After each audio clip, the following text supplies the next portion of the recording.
I'm Paul Sztajer. I'm a game designer and developer. So I currently work at 3P Learning, working on making games, both physical and digital, that teach kids mathematics. I also run a company called SeeThrough Studios. Our main game that we've made in the past is called Particulars. It's based on particle physics. So as a studio, we're really interested in taking science and turning it into games to help people understand that science. Different things depending on the project, I think. Especially as a studio head, you kind of just do whatever you need to do, whatever needs to be done at the time. Each project we have goes through multiple stages, so we'll have ideation, so it's all about kind of understanding the problem that we're trying to solve, understanding the subject matter.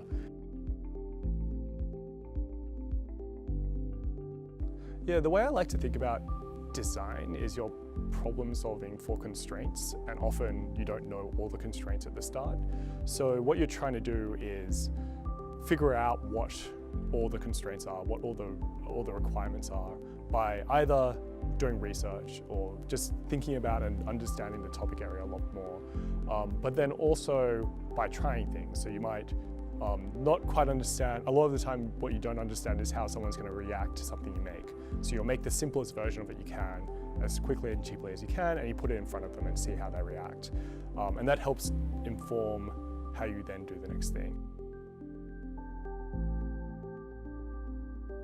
Big things require people with very different skill sets and expertise, and you can't do it all yourself.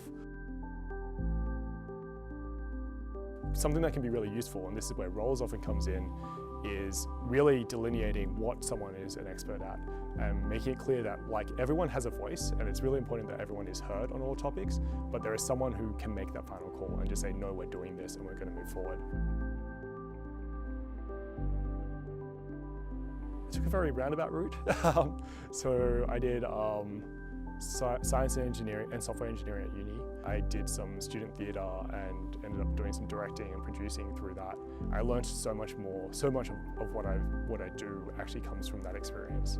After I finished uni, I just started making a few games on my own here and there. And at that stage, I started getting involved in the game development community. So there's a really great, welcoming community in Sydney. I personally think that you get a lot out of a general education. I find that I've got a lot creatively out of having a wide educational experience, so knowing things from all different areas has actually enriched what I've made. Games is a practice as a medium, so you have to make things, and you have to generally the most important thing you have is your portfolio. People generally don't care as much about your qualifications. So at the end of the day, what you make is more important.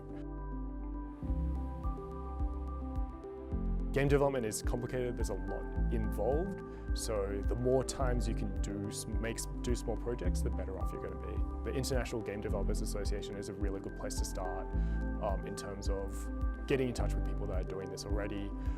Every year there's an event called Global Game Jam where people spend 48 hours over a weekend making games in teams. That's a great way to make your first game. The advice that I really like, that I've heard that I really like, is to follow, if you don't have a passion, follow your interest, follow what makes you interested and inquisitive.